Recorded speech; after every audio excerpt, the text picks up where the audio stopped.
नमो भगवते वासुदेवाय। अभी तक हमने सुना कि मैया कान्हा को बांधने के लिए उसके पीछे भाग रही थी और फिर उन्होंने कान्हा को पकड़ भी लिया।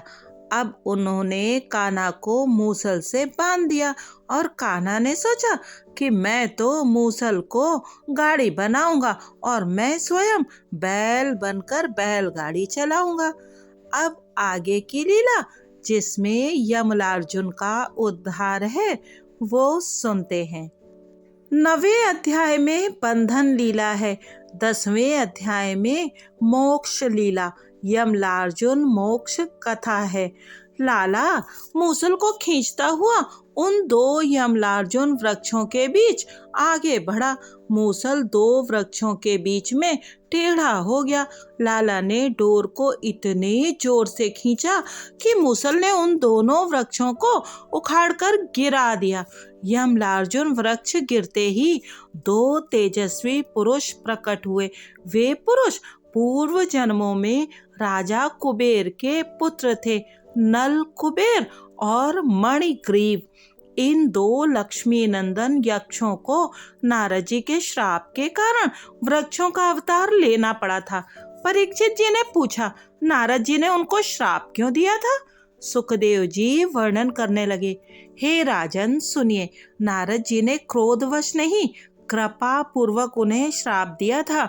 नल कुबेर और मणिग्रीव कुबेर के पुत्र थे। पिता की अपार संपत्ति उन्हें मिल गई। संपत्ति का अतिरेक अच्छा नहीं है।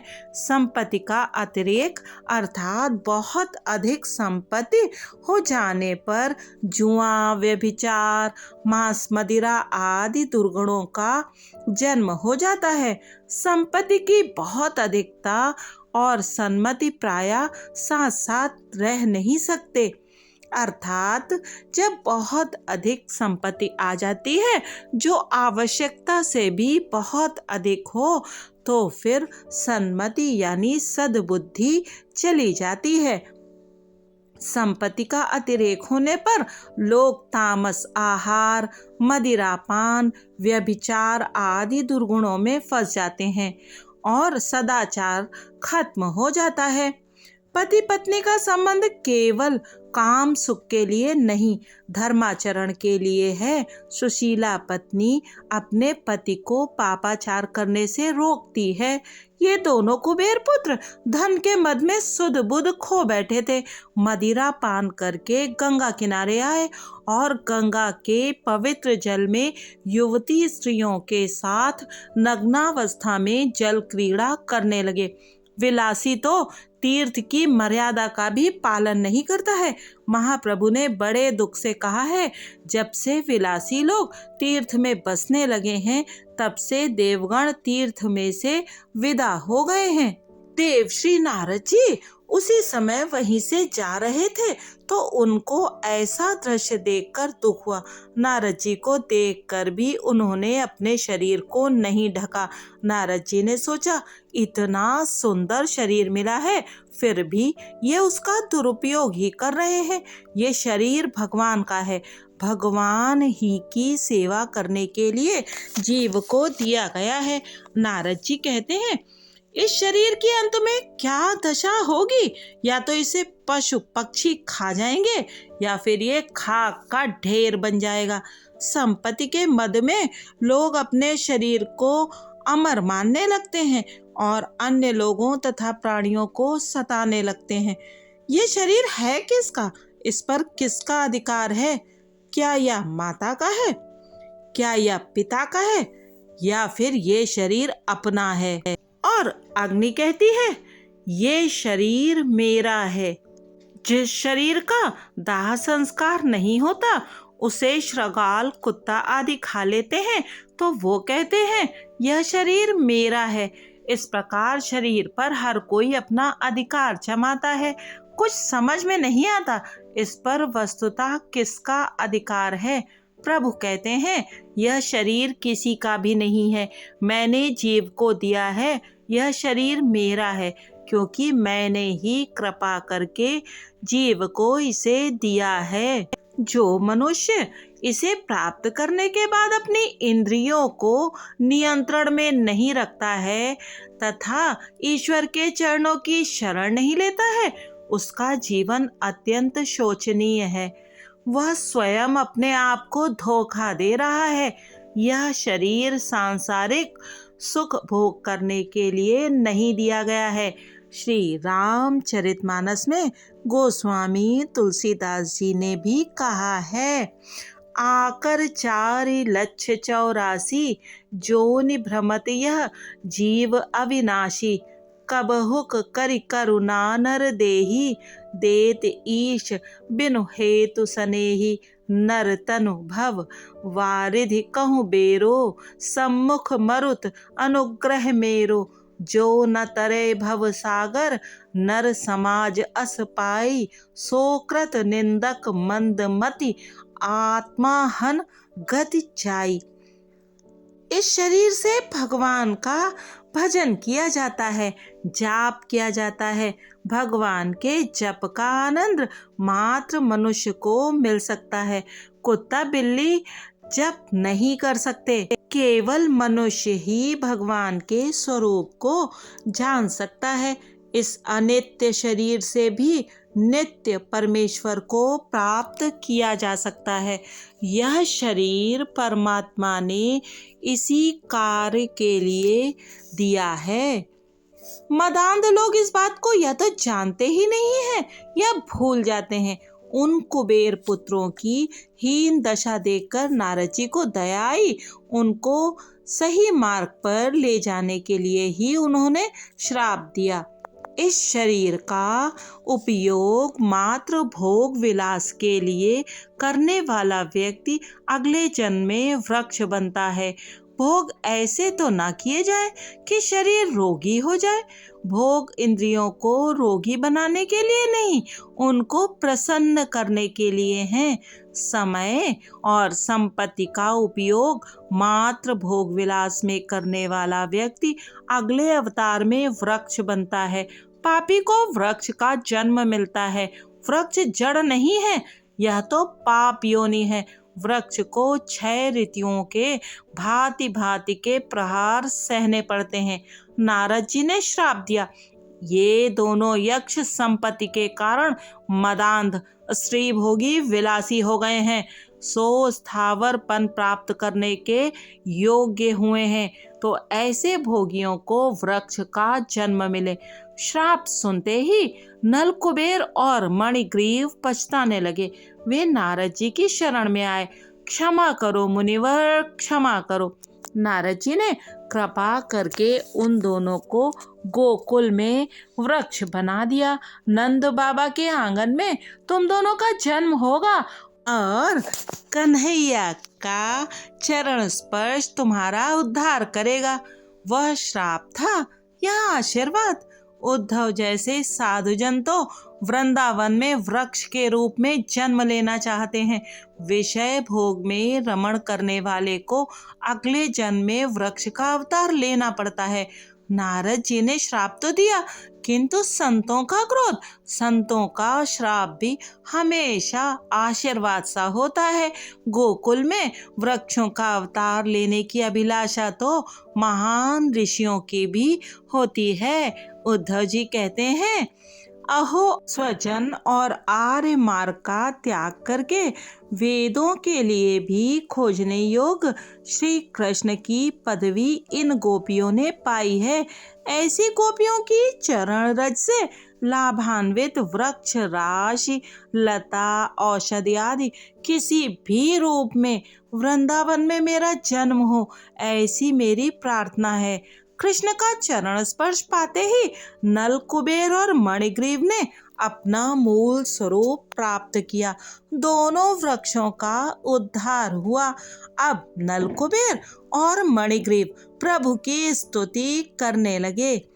हे प्रभु, आपसे हम कुछ और तो मांगते नहीं हैं।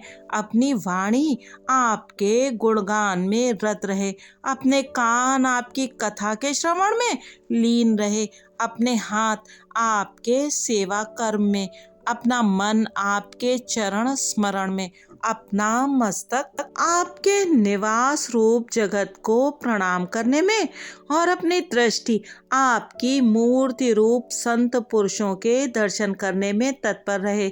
हे नाथ, बस यही कृपा आप हम पर करें। यह प्रार्थना हम सबको भी करनी चाहिए। हमारी वाणी श्री कृष्ण का कीर्तन करती रहे, आंखें श्री कृष्ण का दर्शन करती रहे और मन श्री कृष्ण का ध्यान करता रहे। हमें अपने प्रत्येक इंद्रिय को भक्ति रस का दान करना चाहिए। दोनों कुबेर पुत्र भगवान की आराधना करके गोलोक धाम चले गए। गोलोक धाम में श्री कृष्ण लीला नित्य होती रहती है। वे दोनों स्निग्ध और मधुकंठ बने। वे दोनों वहां रोज कीर्तन करते हैं। स्निग्ध मधुकंठ ने कहा, अक्रूर श्री कृष्ण को मथुरा ले जा रहे हैं। यशोदा ये सुनकर व्यग्र हो गई। तो स्निग्ध मधुकंठ ने कहा, या तो पृथ्वी पर रची गई लीला है, लाला तो तुम्हारी गोद में ही है। योग माया ने दोनों वृक्षों को गिरने नहीं दिया था। नल कुबेर और मणिग्रीव के गोलोक धाम पहुंचते ही दोनों वृक्ष धमाके के साथ जा गिरे। धमाका सुनकर गोपियां दौड़ती हुई आईं। भगवान की दया से कन्हैया बच गया है, ऐसा जानकर उन्हें आनंद का अनुभव हुआ। नंद बाबा भी दौड़ते हुए आ पहुंचे। उन्होंने देखा कन्हैया मूसल के साथ बंधा हुआ था। किसने बांधा है? कोई उसे छोड़ता क्यों नहीं है? उन्होंने लाला को बंधन मुक्त किया।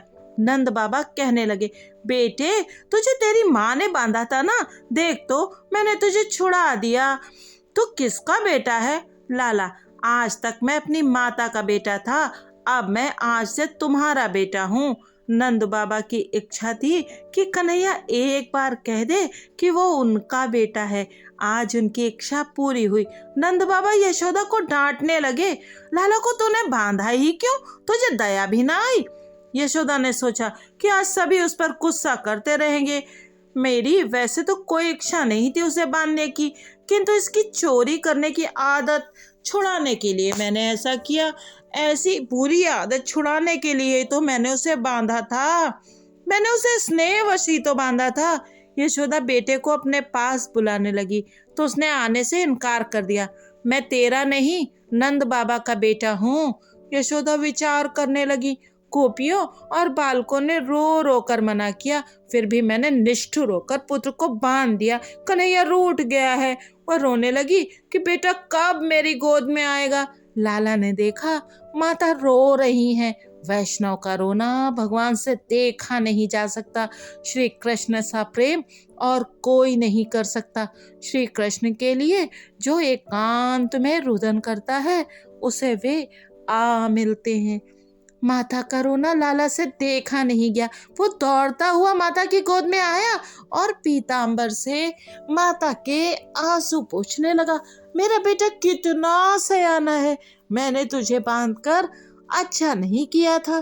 तू अपने मन में ये बात ना रखना बेटे, इस प्रसंग को तू मन से भुला देना। कन्हैया, माता, मैं सब कुछ भूल जाऊंगा किंतु तेरा प्यार नहीं भूल पाऊंगा। मैं कुछ ही समय में द्वारिका का राजा बनूंगा। वहां भी मैं तेरा ये प्यार का बंधन याद रखूंगा। रुक्मणी आदि किसी के भी बंधन में मैं नहीं रहूंगा, किंतु तेरे प्यार के बंधन को भुला नहीं सकूंगा। ये तो गोकुल की एक मुख्य लीला है। ज्ञानी ईश्वर का साक्षात्कार तो कर सकता है, किंतु उसको बांधने की शक्ति ज्ञान में नहीं है। भगवान को तो केवल भक्ति ही बांध पाती है। प्रभु के प्रति प्रेम को जगाने के लिए प्रभु के उपकारों का बार बार स्मरण करो कि मैं परमात्मा का ऋणी हूँ। उन्हीं की कृपा से ही ये थोड़ा बहुत सुख पा सका हूँ। ऐसा विचार बार बार करोगे तो प्रभु से प्रेम हो सकेगा। प्राप्त स्थिति में संतोष मानोगे तो प्रभु प्रेम का उदय होगा। परमात्मा से कुछ न मांगो, परमात्मा भी किसी से प्रेम के सिवाय और कुछ नहीं मांगते हैं। जीव मुझे प्रेम दे। भक्ति रस अन्य सभी रसों में उत्तम है। रामचरितमानस में रामचंद्र जी कहते हैं, मात्र भक्ति ही मुझे आर्द्र कर पाती है। भक्ति को अन्य किसी भी आलंबन की आवश्यकता नहीं है, वो तो स्वतंत्र ही है। जाते बेगी द्रवऊ में भाई, सोमम भगति भगत सुखदाई, सो स्वतंत्र अवलंबनाना, तेहि आधीन ज्ञान विज्ञाना। ज्ञान विज्ञान आदि सभी कुछ इसी भक्ति के अधीन है। ऐसी है भक्ति की महिमा। दोनों वृक्षों का तो उद्धार हुआ, किंतु उस मूसल का उद्धार क्यों नहीं हुआ? श्री कृष्ण उन दोनों वृक्षों के बीच में से उस पार निकल गए थे, जबकि मूसल तो टेढ़ा होकर इस ओर ही रह गया था। प्रभु ने वृक्षों के अंदर प्रवेश किया, सो उनका उद्धार हो गया है। जिसके अंतर में प्रभु का प्रवेश होता है, उसी का उद्धार होता है। सुखदेव जी कहते हैं, कई बार गोपियां यशोदा के घर आकर कन्हैया को अपने घर ले जाने को कहती थी। कन्हैया, तू मेरे घर आएगा? तो कन्हैया पूछता था, तुम्हारे घर तो आऊं, किंतु तुम मुझे क्या दोगी? गोपियां पूछती हैं, क्या चाहिए तुझे? तो कन्हैया कहता, माखन। कितना दोगी? गोपियां पूछती, कितना चाहिए तुझे? तो कन्हैया अपनी दोनों बाहें फैलाकर कहता, इतना। तो गोपी पूछती, इतना सारा माखन तू कैसे खा सकेगा लाला? कन्हैया, मैं तो कुछ भी नहीं खाऊंगा, मुझे तो अपने मित्रों में माखन बांटना है, अपने मित्रों को खिलाना है। ईश्वर औरों को देकर प्रसन्न होते हैं। खाने वाले की अपेक्षा औरों को प्रेम से खिलाने वाले को अधिक आनंद मिलता है। मन माखन सा कोमल हो पाए और जीवन मिश्री सा मधुर, तो कन्हैया अवश्य आएगा। गोपी ने सोचा, कन्हैया को जल्दी से माखन दे दूंगी तो वो उसे लेकर चला जाएगा, इसे तो मुझे रोकना है। तो वो बोली, लाला माखन मुफ्त में नहीं मिलेगा, तुझे मेरे घर का कुछ ना कुछ काम भी करना होगा। कन्हैया ने पूछा, कौन सा काम करना होगा मुझे? गोपी ने कहा, जा वह पाट ले आ। वैसे वो था तो बड़ा वजनदार, किंतु कन्हैया ने सोचा उसे उठा लाऊंगा तो सभी बालकों को माखन खिला सकूंगा। पाट वजनदार था, सो हाथ से छूट गया और कन्हैया का पीतांबर भी खिसक गया। ब्रज भक्तों को अनावृत श्री कृष्ण के दर्शन होते हैं। वैसे तो दुर्योधन को भी श्री कृष्ण भगवान के दर्शन हुए थे, किंतु बीच में माया का आवरण था, सो उद्धार नहीं हो पाया। कन्हैया पाट लाया और उसने माखन मांगा तो गोपी ने कहा, लाला तू नाच तो सही जरा। माखन के लोभ से कन्हैया अब नाचने लगा। जगत को नचाने वाला नटवर गोपी के प्रेम के वशीभूत होकर स्वयं नाच रहा है। कवि रसखान कहते हैं, शेष महेश गणेश दिनेश, सुरेश जाहि निरंतर गावे, जाहि अनादि अनंत अखंड, अछेद अभेद सुवेद बतावे। नारद से सुख व्यास रटे पचि, हारे तो पुनि पार न पावे। ताहि अहीर की छोहरियां, छचिया भर छाछ पे नाच नचावे। गोपियों के प्रेम से बंधे हुए श्री कृष्ण उनके घरों का काम कर रहे हैं। गोपियों के सिर पर पानी की गगरियां चढ़ाते हैं, सामान इधर उधर करने में मदद करते हैं, उनके मनोरंजन के लिए नाचते भी हैं। व्रज की इस लीला में ज्ञान वैराग्य नहीं, प्रेम भाव ही मुख्य है, तभी तो लाला नाच रहा है। लाला छचिया भर छाछ के लिए नाच रहा है। हमें प्रारब्ध कर्म तो भोगने ही होंगे, किंतु लाला के ध्यान में रहकर हम अपने प्रारब्ध के दुखों को भूल सकते हैं। अगले अंक में सुनेंगे सुखिया मालिन की कथा। तब तक ओम नमो भगवते वासुदेवाय।